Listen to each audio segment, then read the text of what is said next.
आप सुनाइए। हे ईश्वर, तुम हम ये पठन पाठन कर रहे हैं, पठन पाठन का कार्य कर रहे हैं। इस कर्म को, ये सब हम आपको प्राप्त करने और कराने के लिए कर रहे हैं। हम इस कर्म को और इस कर्म फल को आपको अर्पित करते हैं। ठीक।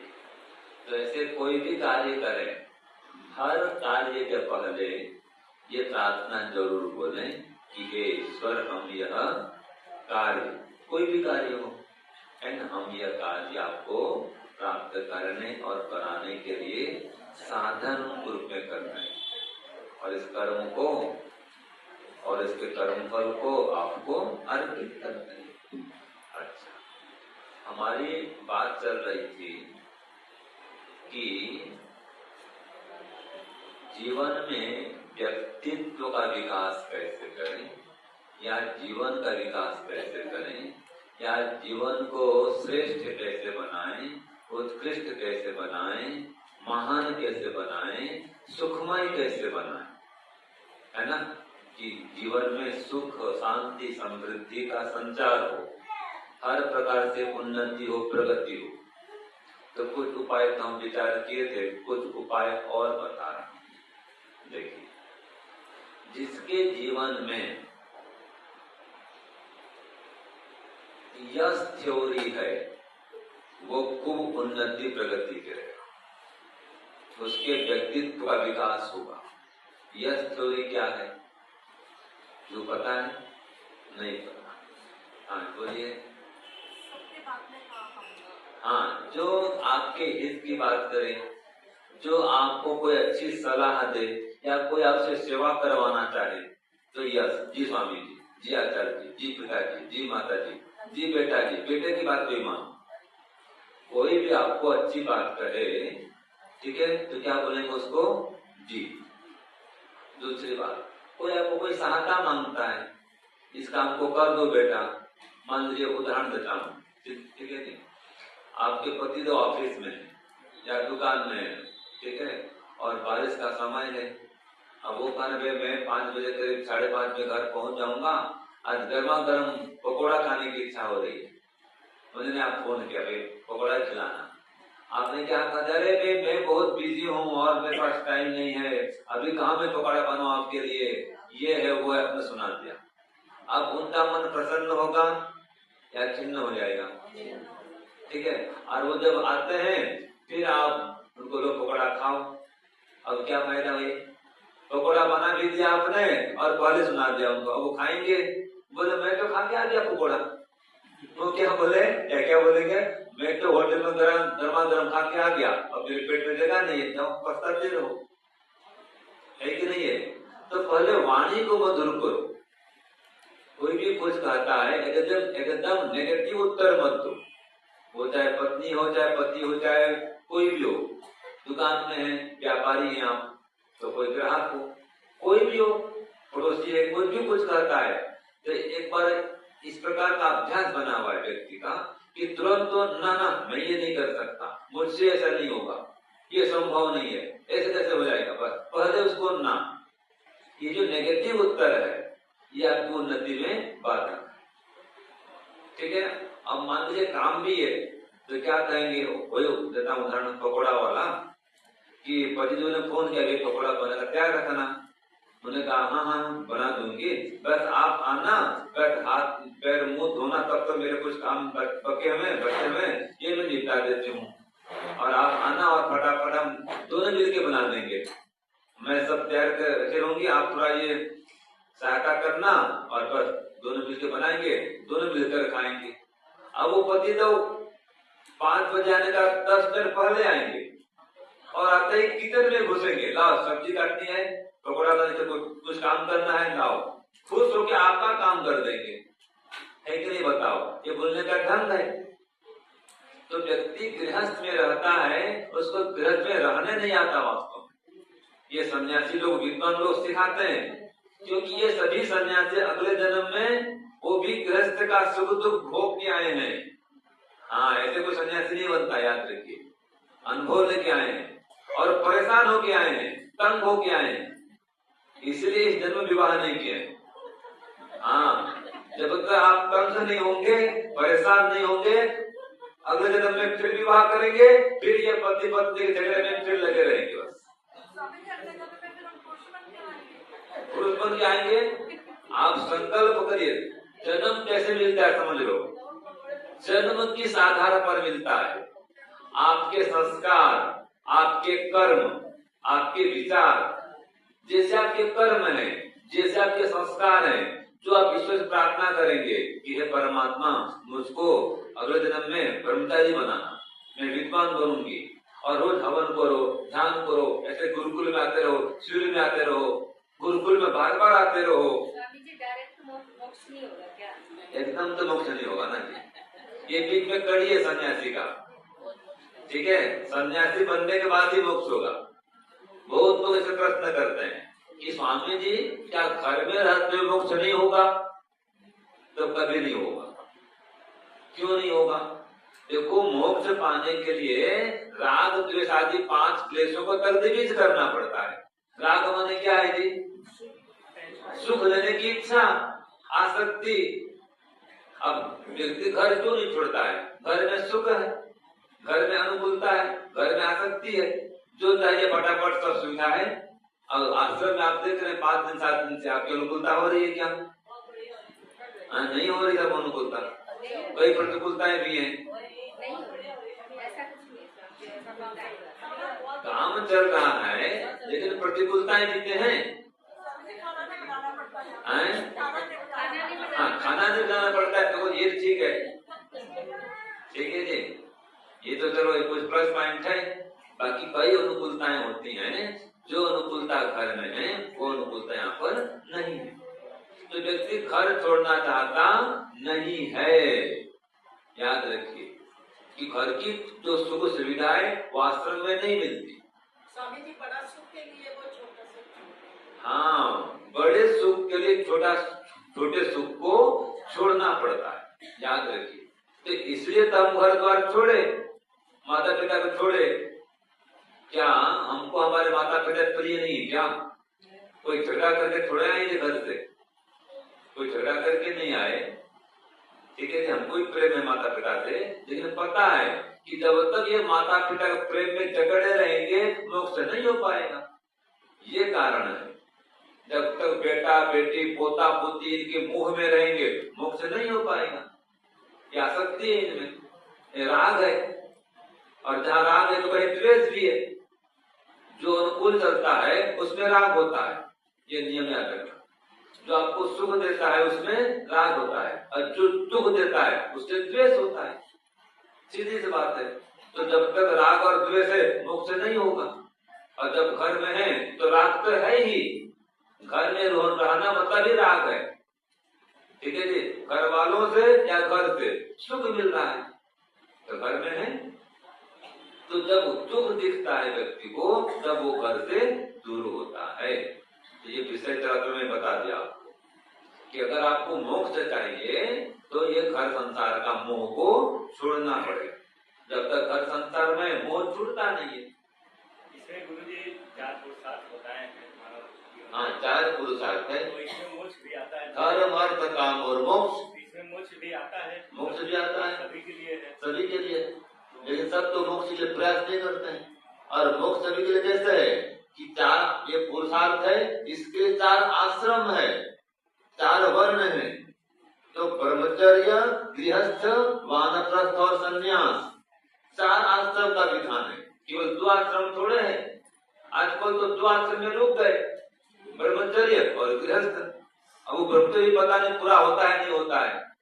ठीक है, सीधे गृहस्थ में घुस आते हैं। नहीं, ये 4 आश्रम अगर पूरा कर ले गृहस्थी कोई तो क्या हो जाएगा? 4 आश्रम पूरा करे और 4थे आश्रम में आकर के क्लेशों को तर्दीज करे, समाधि लगाए, तब काम पूरा होगा। गृहस्थी ऐसा कर सकता है? हाँ, कर सकता है। गृहस्थी के लिए तो विधान है 4 आश्रम का। हम तो गृहस्थ में गए नहीं, हमारे का आश्रम कहाँ है? हम सीधे यहाँ पर आ गए आश्रम में, ये संन्यास में आ गए। आपके लिए विधान है कि गृहस्थ में जाओ तो फिर वानप्रस्थी बनो, फिर सन्यासी बनो, फिर समाधि लगाओ, क्लेश को तर्दीज करो, आपका मोक्ष हो जाएगा। इस क्रम में गृहस्थ का मोक्ष हो जाएगा। लेकिन शर्त है कि घर द्वार छोड़ना पड़ेगा अंतिम काल में। वो तो छोड़ता नहीं। तो ये भी एक विकास है, व्यक्तित्व विकास ये भी तो हो रहा है। धर्म अर्थ काम मोक्ष को सिद्ध करने के लिए प्रयास करो। तो इसके लिए जब तक अभी घर परिवार में है तो मिलजुल के चलो, एडजस्ट करो। आज एडजस्ट नहीं कर पा रहे, पति पत्नी में समन्वय नहीं है, भाई भाई में समन्वय नहीं है, पिता पुत्र में समन्वय नहीं है, भाई बहन में समन्वय नहीं है। ठीक है, जब भाई बहन रहते हैं, राखी बांधती है बहन, बड़ा प्रेम तिलक करेगी, राखी बांधेगी, मिठाई खिलाएगी। जब विवाह हो जाता है, फिर जब जमीन बंटवारा होता है तो उसमें आज तो नियम है, बहन को भी दस्तखत करना पड़ता है कि मुझे कुछ नहीं चाहिए, सब मेरे भाइयों को दे दिया जाए। अगर भाई के सामने बहन कहे मुझे भी हिस्सा चाहिए तो देना पड़ता है भाई। हाँ जी, आजकल देते हैं, अगर नहीं दिए माता पिता और ये कहे मुझे चाहिए, और भाइयों ने बंटवारा कर लिया और कुछ दिया नहीं बहन को, और कोई बहन अड़ जाए तो देना पड़ता है, दे सकती है वो, लेकिन ये कानून का नियम है। तो जो भाई बहन बड़े प्रेम से थे, देखो अभी जमीन के लिए दस्तखत नहीं करते बहन, ये सच्ची घटना है। जिसको चाहिए बोलती मैं दस्तखत नहीं करूँ, हमको भी हिस्सा दो। तो एडजस्ट नहीं है, समन्वय नहीं है, देना चाहिए। पहले जमाने में क्यों नहीं देते थे? क्योंकि जब विवाह हुआ ना तभी इसलिए बहुत खर्च कर दिया गया, और फिर ये दायित्व होता है भाई का पिता का कि हर वर्ष उसको कुछ देते रहेंगे। हर साल पहले माँ के घर में बेटी आती थी और हर वर्ष कुछ न कुछ लेकर के जाती थी, वस्त्र है, आभूषण है, धन है, जो भी सहयोग है, हर साल मिलता था और जीवन भर मिलता था, भाई भी देता था उसको। अब तो परंपरा रही नहीं, है कि नहीं जी? तो इसलिए आज देना चाहिए आजकल। तो हाँ जी, गाँव में है, हाँ गाँव में भी है, हमारे तक भी गाँव में है। गाँव में शहर में भी साल में एक बार लगभग भाई पास बहन जाती है और देने का नियम है। चलो, तो ये एडजस्टमेंट बता रहा हूँ। जहाँ भी है, अगर ये परंपरा चल रही अच्छी बात है, तो जहाँ समन्वय हो रहा है ठीक है, जहाँ समन्वय नहीं है वहाँ दुख है। भाई बहन की बेटी रिपोर्ट कचरी हो जाता है, ये क्यों हो रहा है? सहन शक्ति नहीं है, समन्वय नहीं है, एडजस्टमेंट नहीं है। तो जो आप उन्नति प्रगति चाहते हैं, सुख शांति चाहते हैं, आध्यात्मिक क्षेत्र में भी, ये परस्पर एक दूसरे को सुख देना सीखो। आप तो दूसरे को दुख दे रहे हो, दुख देने कैसे उन्नति होगी भाई? ये आध्यात्म का जो मार्ग है, जिंदा लाश बनने का मार्ग है। कैसा मार्ग है? जिंदा लाश, हमारे गुरु जी कहते थे। और यहाँ पर अनलिमिटेड सहन शक्ति चाहिए। आप पूछ लेना गुरु जी को, इस बड़े गुरु जी को, कि स्वामी ऐसे बोल रहे थे कि अगर इस मार्ग में चलेंगे, सन्यासी बनेंगे या समाधि की ओर बढ़ेंगे तो अनलिमिटेड सहन शक्ति चाहिए। इसका मतलब क्या होता है? सहते रहो, सहते रहो, सहते रहो। और आज घर में सहते हैं क्या? बताओ, बाप भी बेटे को नहीं सहता है, सासू बहू को नहीं सहती है, और बेटे बहू तो सहते नहीं सासू ससुर को, वो क्यों सहेंगे भाई? लेकिन वो तो भौतिक आदमी है, आप तो आध्यात्मिक आदमी, आप तो सहन करो। जो सहन नहीं करेंगे समाधि नहीं लगा पाएंगे, याद रखिए। हमारे बड़े स्वामी जी बोलते थे, स्वामी सत्यपति जी, अगर एक भी व्यक्ति के प्रति आपका द्वेष रह गया तो आपका मोक्ष नहीं होगा, समाधि नहीं लगेगी। द्वेष कैसे मिटे? उसके गुण को देखो, जहाँ गुण देखेंगे द्वेष नहीं रहेगा, ठीक है? और जहाँ सुख देखते रहेंगे वहां द्वेष होगा, दोष देखते रहेंगे वहां द्वेष होगा। जब तक दूसरों के दोष देखते रहेंगे, ठीक है जी, आपका द्वेष बना रहेगा। इसलिए मैं बार बार कहता हूँ अपने गुरुकुल में ब्रह्मचारियों को, इनको बोलता हूँ बार बार कि अपने मित्रों के, सहपाठियों के कम से कम 5 गुण लिख के लाओ और एक दुर्गुण अपना लिख के लाओ। अपना क्या लिखो? एक दुर्गुण, और सभी साथियों के 5 सद्गुण लाओ। मेरे मन में आज ही आ रहा था कि गुरु जी की प्रार्थना को निवेदन करूं कि गुरु जी हमको भजन सुना दो, है ना?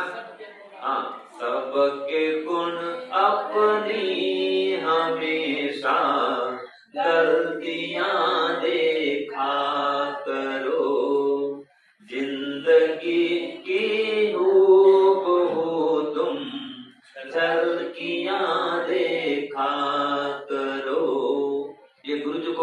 जानने की इच्छा है, मैं पूछने की इच्छा है, आप भी प्रार्थना करना कि गुरु जी सुना दीजिए अंतिम दिन कल। सुनाते हैं गुरु जी, ठीक है जी। तो ये एक उपाय है। अगर आध्यात्मिक विकास करना चाहते हैं, व्यक्तित्व का वास्तविक विकास करना चाहते हैं, जो कोई धन का विकास कोई विकास नहीं है, याद रखिएगा। धन तो आता है जाता है, नहीं आज है कल नहीं रहेगा, लेकिन जो ये सद्गुण है, सुसंस्कार है, जीवन भर चलेंगे। जो अपने दान किया, परोपकार किया, पुण्य किया, ये सब साथ चलने वाले हैं। और जो दुर्गुण जमा किए हैं, कुसंस्कार इकट्ठा किए हैं, दोष किए हैं, पाप किए, वो भी साथ चलेंगे। तो वास्तविक उन्नति ये है कि हम समाधि के जो साधन तत्व हैं, साधक तत्व हैं, उनको बढ़ाएं। तो इसके लिए ये एडजस्टमेंट करना सीखें, यस थ्योरी को अपनाएं, दूसरों की हाँ में हाँ मिलाएं, एकदम नेगेटिव कथन न करें, ठीक है जी। और मधुर वाणी का प्रयोग करें, ये बहुत बड़ा उपाय है। जो कठोर वाणी बोलता है उसकी उन्नति नहीं हो सकती, न व्यापार में वृद्धि होगी, न नौकरी में प्रमोशन मिले, कुछ नहीं मिले उसको। इसलिए मधुर वाणी को बुलाइए। जहाँ पति पत्नी मधुर वाणी है वहाँ सुख है, और जहाँ पति पत्नी में कठोर वाणी है वहाँ दुख है।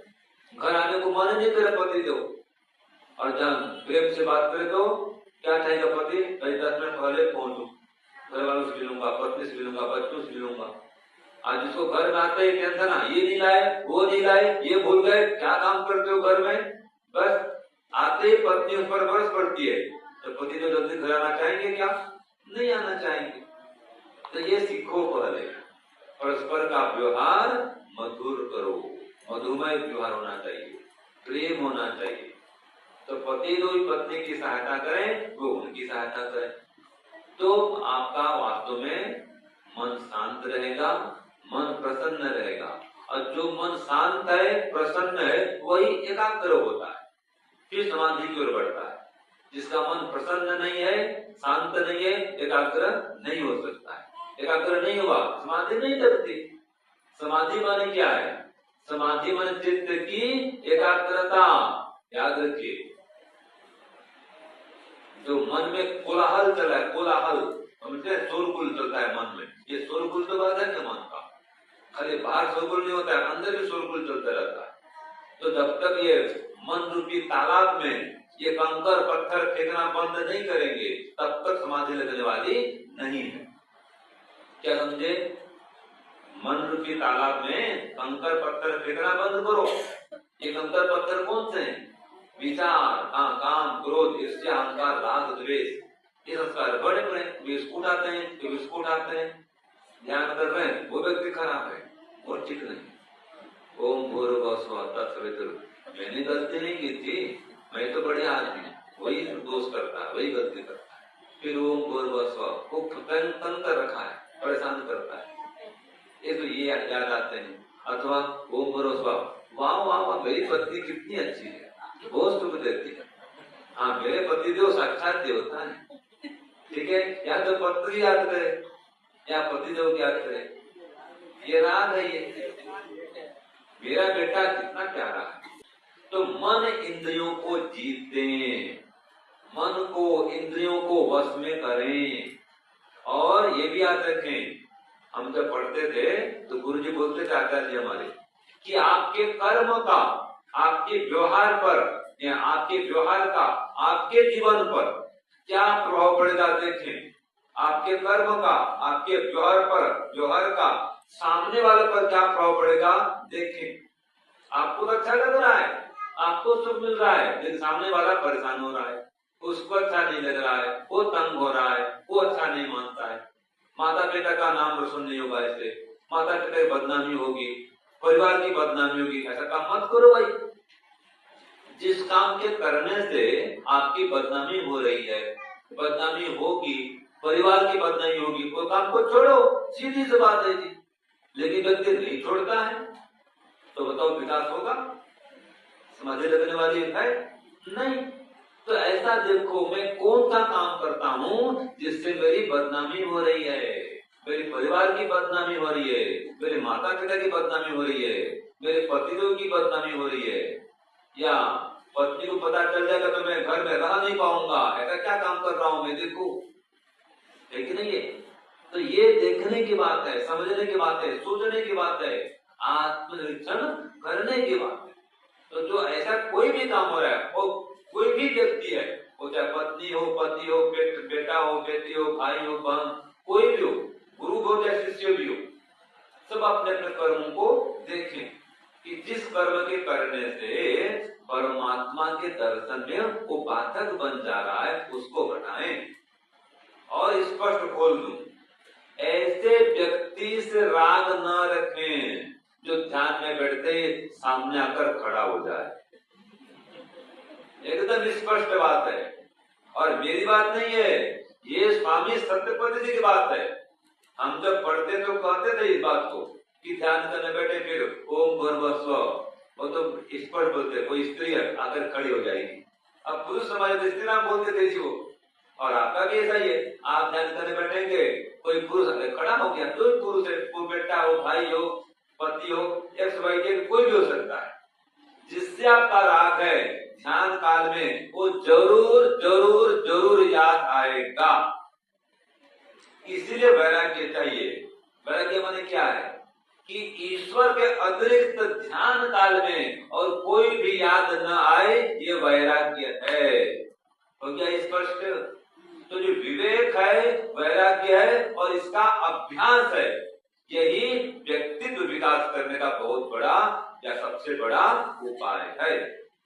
तो चाहे आप गृहस्थ में हैं, चाहे हम लोग संन्यास में हैं, या आश्रम में हैं, या घर में हैं, जब तक विवेक उत्पन्न नहीं करेंगे, वैराग्य नहीं बढ़ाएंगे, और ये विषयों में विचरण करते रहेंगे, मोक्ष तक बात तो दूर रही है, मोक्ष से योग में आपका प्रवेश भी नहीं होगा।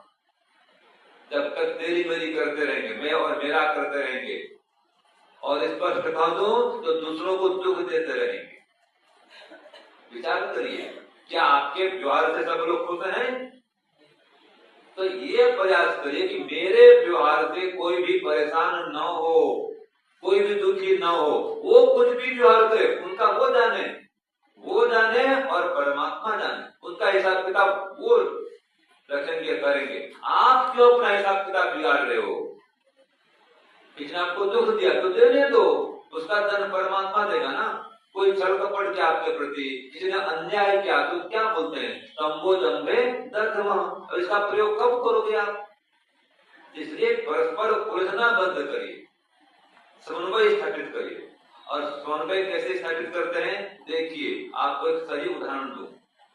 आपको मार्केट जाना है, मान लीजिए, ठीक है, पति जी ने कहा ऐसा है जी, मैं ऑफिस से आऊंगा और 7 बजे चलेंगे आराम से फ्रेश होकर के। आपने कहा नहीं, मुझे 7 बजे समय नहीं है। ऐसा करते हैं, हम आराम से खा पी के रात के 9 बजे चलेंगे, ठीक है। वो क्या कहते, नहीं भाई आने में विलंब हो जाएगा, इतना लेट नहीं चलेगा। तो फिर दोनों में झगड़ा। वो कहती है 9 बजे, ये कहते हैं 7 बजे। अब एक बेटा बुद्धिमान कि ऐसा करें पिताजी माताजी, आप 8 बजे चलो, 7 को भी छोड़ो, 9 को भी छोड़ो, 8 में चलो। तो क्या हुआ, एक कदम आप पीछे आओ और एक कदम आप पीछे आओ। तो थोड़ा सा पत्नी झुके और थोड़ा सा पतिदेव झुके। तो जहाँ दोनों झुकेंगे समन्वय होगा और व्यक्तित्व का विकास होगा, मन प्रसन्न रहेगा। और न पतिदेव झुकते हैं न पत्नी झुकती है, दोनों इको में लगे अहंकार। आज तलाक क्यों बढ़ रहे हैं, तलाक के केस, इसलिए ईगो। पत्नी झुकती नहीं, मैं कम थोड़ी हूँ, मैं क्यों नमस्ते करूं पति को। आज तो ये समस्या है कि मैं पति को क्यों नमस्ते करूं, मैं कम हूँ क्या, दोनों समान है। अरे भाई संस्कार विधि में लिखा है कि पत्नी पतिदेव को पैर छू करके नमस्ते करे। आप विवाह किए थे, आप तो पैर छुए थे कि आपके पैर वो पतिदेव छुए थे? बताओ माता जी, पति के पैर पत्नी छूती है ना भाई, है ना, ये नियम है। सारी इंस्ट्रक्शन सारी महिलाओं के लिए है क्या? हाँ, ये पुरुष समाज है, याद रखिए। और हमारे गुरु तो स्पष्ट बोल देते हैं कि जो मोक्ष प्राप्त करने के लिए ज्यादा अनुकूलता है वो पुरुषों का है। छूट नहीं है। आप रात के 11 बजे आराम से नहीं घूम सकते मार्केट में, आपकी पाबंदी है, आपकी सुरक्षा उसमें नहीं है। ठीक है, आप कुछ भी कपड़ा नहीं घूम सकते पहन करके। आप गांव में जाओ, देखना मजदूरों को केवल एक टॉवेल पहनते हैं, ऊपर में कुछ नहीं होता है। हमारे बर्तन भी ऐसे घूमते हैं, हम भी ऐसे घूमते हैं, एक बनियान पहन लेंगे या टॉवेल लगा देंगे और घूमते रहते हैं। आप ऐसे घूम सकते हैं कि बताओ समाज में? आपकी मर्यादा है, आपकी कुछ सीमाएं हैं, तो आप दोनों को समान नहीं कर सकते, है कि नहीं? यदि आप कहीं भी वस्त्र बदल नहीं सकते और पुरुष कहीं भी कपड़ा बदल दें, तो दोनों में अंतर है कि नहीं है? इसलिए माताओं को कौन कैसा कहा है, भाई आप हीरा है, हीरा सोना है आप, और पुरुष का है लोहा है। हाँ, आप क्यों अपने महत्व कम करते हैं? हाँ, ये इसको कहीं भी डाल दो, लोहा को कौन उठाएगा? जल लगता रहे, कुछ होता रहे, कोई देखने वाला नहीं। और भाई सोना को, हीरा को विशेष पैकेट में रखना पड़ता है, सजा के रखना पड़ता है, मखमल के इसमें लॉकर में रखना पड़ता है। तो माताएं इतनी पूज्य हैं, नमन करने योग्य हैं, और माताएं हैं तो संसार की शोभा है। हाँ, तो याद रखिए, आपको बड़ा पद दिया गया है। माता निर्माता का भौतिक कहा गया है, पिता निर्माता नहीं कहा है। क्या कहा है? माता निर्माता होती, और जो माता श्रेष्ठ होगी उसी के बच्चे का व्यक्तित्व विकास होगा। एक बात और बता दूं, कई बार हमारे गुरु जी बोलते थे, ये समाधि कौन लगाएगा, सन्यासी कौन बनेगा? जिसके 3-4 जन्म पहले संस्कार बढ़िया होंगे। आज हम सन्यासी बने हैं ना, ये हमारा आज के जन्म का नहीं है, कई जन्मों से इसके पीछे लगे थे तब आज सन्यासी बने। जैसे आप अभी लगे हुए, ऐसे 2-3 जन्म लगेंगे, फिर में बार बार आएंगे तो सन्यासी बनेंगे। फिर या 2-3 जन्म से लगे हैं, मान लो इस बार फिर लग गए, तो हो सकता है अगले बार सन्यासी बन भी जाए। आचार्य ईश्वरानंद जी कहते हैं, यदि 10 जन्म भी इस मार्ग में प्रयास कर लिया तो बहुत सस्ता सौदा है। हाँ, ये इतने जन्म से हम प्रयास कर रहे हैं, क्या पता हम सबको लगे हैं, और जब तक मोक्ष नहीं होगा लगना ही पड़ेगा। तो आप सबको ये काम करना ही पड़ेगा। ठीक है, तो बस ये समझ लीजिए कि अगर व्यक्तित्व का विकास करना है तो क्या उपाय यश थोड़ी को अपनाएं, अपने व्यवहार को देखें, मधुर वाणी को बनाएं, सहन शक्ति बढ़ाएं, दूसरों का सम्मान करना सीखें, और विवेक, वैराग्य, अभ्यास बढ़ाएं। इसे भोगों में रुचि को घटाएं, क्योंकि हमारे व्यक्तित्व का विकास जो है वो ऐसा नहीं है कि संसार वाले जिसको मानते हैं। हम तो कहते हैं भाई हर क्षेत्र में उन्नति हो, धन भी बढ़े और धर्म भी बढ़े, साधन भी बढ़े और साधना भी बढ़े, ये व्यक्तित्व का विकास है। मन में शांति भी आए, मन में प्रसन्नता भी आए, ये व्यक्तित्व का विकास है कि नहीं? ये जीवन का विकास है। तो जब तक आप वेद को, दर्शन को, उपनिषद को नहीं पढ़ेंगे, स्वाध्याय को नहीं अपनाएंगे, सत्संग नहीं करेंगे, या अपने गलत संस्कारों पर बार बार चोट नहीं करेंगे, तो फिर आपका उद्धार होने वाला नहीं है। इसलिए आत्म निरीक्षण करें, स्वाध्याय करें, सत्संग करें, साधना करें, ईश्वर की उपासना करें और ईश्वर से प्रार्थना करें, ईश्वर से शक्ति मांगे। जब ईश्वर सहायता करेंगे, विशेष सहायता देंगे। ठीक है, एक आता है व्यास शास्त्र में, ईश्वर तम अनुकीर्णाति अभिध्यान मात्रेण, कि ईश्वर अपने संकल्प मात्र से अपने भक्त पर कृपा करता है और समाधि लगा देता है। तो ईश्वरी कृपा पर समाधि निहित है, और कृपा कब करता है? जब आपको पात्र समझता है, आप में पात्रता होती है। हाँ जी,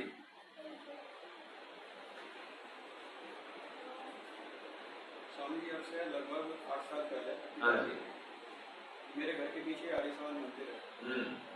तो मैं जब हाई स्कूल क्लोज करके 11th में आया, हाँ जी, मेरे पास मैथमेटिक्स का पढ़ने में ज़्यादा मेहनत करता था। हाँ जी, तो एक दिन ऐसा आया कि हमारा साप्ताहिक एक होता था, हाँ जी, तो मैं मित्रों के साथ में जैसा आ रहा था तो कृष्णों के शब्द पढ़े कुछ। हाँ हाँ हाँ तो मैंने अपने मित्रों से कहा भाई मैं आर्य समाज में जा रहा हूँ, पहला दिन। हाँ जी, हाँ जी, उन्होंने कहते क्या रखा आर्य समाज में भाई? हाँ, मन की नहीं भाई मुझे तो जाना है। जाना है, ठीक बात है। जो तो संस्कार थे आपके। और स्वामी जी सुनो ना, मैं आर्य समाज में गया, वहाँ पे जाने के बाद में मैंने सिद्धानंद की पूरी जीव नहीं पढ़ी, हाँ जी, क्योंकि पढ़ने में मैं रुचि हाँ जी, हाँ जी, सत्तार के पास पढ़ा। फिर मुझे दो मित्रों की एक बहनों की वार्ता नाम की पुस्तक और मिली, हाँ। उसका मैंने स्वाध्याय हाँ, तो बहुत बात है। इधर मेरा क्या नाम है बोर्ड के एग्जाम थे, तो स्वामी जी मुझे इतना फिर प्यारा हुआ मन की मुझे सिद्धानंद बनना है और मुझे संन्यास लेना है, मुझे ईश्वर प्राप्ति करनी, मुझे शादी नहीं करनी, उस उम्र में ये मेरा विचार। और उसके बाद मैंने एग्जाम छोड़ करके मम्मी से झूठ बोल करके जब जा एग्जाम रहा और मैं सीधा पद यात्रा मैंने अलीगढ़ तक, क्योंकि मेरे बुलेंस से अलीगढ़ पास है, मथुरा पहुंचा। मार्ग बाद किसी ने बताया कि आपको सन्यासी मिलेंगे विद्वान। बनारस में बनारस गया। उसके बाद मैंने घर पे रहते हुए सन्यासी समाधि रख जो स्वामी विवेकानंद जी आप जानते होंगे, उनकी पुस्तक पढ़ ली थी। उनका मुझे पता पड़ा वो उत्तर काशी है, मैं उत्तर काशी गया। स्वामी जी बीच में मुझे पकड़ लिया दरोगा ने, उसने मुझे फिर छोड़ दिया। घर पे मेरे ताऊजी फिर ले गए, फिर मैं घर से फिर भाग गया। ऐसा ही होता है। अब बैठिए। तो एक चीज पूछना चाह रहा था हाँ, स्वामी कि फिर मैं क्या नाम है स्वामी जी के पास पहुंच गया था। स्वामी जी ने मेरा अरे पूछना क्या है बताइए तो? मैं पूछना चाह रहा हूँ। हाँ, क्या पूछना है बोलिए। तो मैं स्वामी जी के पास पहुंच गया था दूसरी तीसरी बार में। हाँ, तो मैं लेने ही वाला था, वो बैराग मेरा बना हुआ था, हाँ। संन्यास उनसे लेने वाला था और स्वामी जी भी देने के लिए बिल्कुल तैयार हो गए। हाँ, तो क्या नाम है स्वामी जी अचानक से एकदम मेरे को संस्कार जो बिगड़ गया। हाँ। मुझे एकदम घर की मम्मी की मोह जो पिछले 2 साल के अंदर तक नहीं आई थी वो आ गई। तो मैंने काफी प्रयास किया, उसके बाद मैं घर आ गया झूठ बोल करके स्वामी जी से। उसके बाद जो वैराग उस समय मेरे अंदर था वो आज तक भी नहीं जाएगा, वो प्यास, वो भूख, वो लगन, इस चीज में पूछना चाहता। ठीक। तो मैंने इसका उपाय कल ही कहा था ना कि सांप और सीढ़ी, ये संसार में सांप और सीढ़ी का खेल चल रहा है। आप संतोष संग करेंगे तो फिर वो पहले का संस्कार फिर ही जाग जाएगा। ठीक है, हमारे संग आप रहिए, जैसा संग वैसा रंग, जैसा आहार वैसा विचार, जैसा खाए अन्न वैसा बने मन। तो ये भी एक उपाय है व्यक्तित्व विकास का। व्यक्ति आहार को ठीक करे। आज तो आहार बिगड़ा हुआ है, आहार बिगड़ा है, विहार बिगड़ा है, व्यवहार बिगड़ा है, तो विकास कैसे होगा? है कि नहीं? बच्चे क्या खाते देखो, कुरकुरे, चिप्स, वेफर, ये वो और पिज्जा, बर्गर, पता नहीं क्या खाते हैं। माँ की हाथ का खाना ज्यादा खाते नहीं। संडे हुआ चलो होटल, है कि नहीं है? तो इसलिए ये देखो आप, जो बिगाड़ का कारण है ना जी, उन सभी कारणों को ढूंढो, उसको हटाओ और जितने भी कारण सुधार के हैं उनको अपनाओ। जिनसे संस्कार बनेंगे उनको अपनाओ और आपका जीवन तो ब्रह्मस्थी का जीवन हो गया है।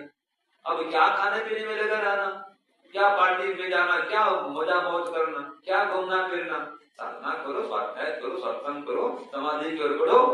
और बच्चे पोते भी कितने लगे रहेंगे? ये सब ऐसे ही छोड़ के जाना आपको। अंतिम एक बताऊं फिर विराम को चले।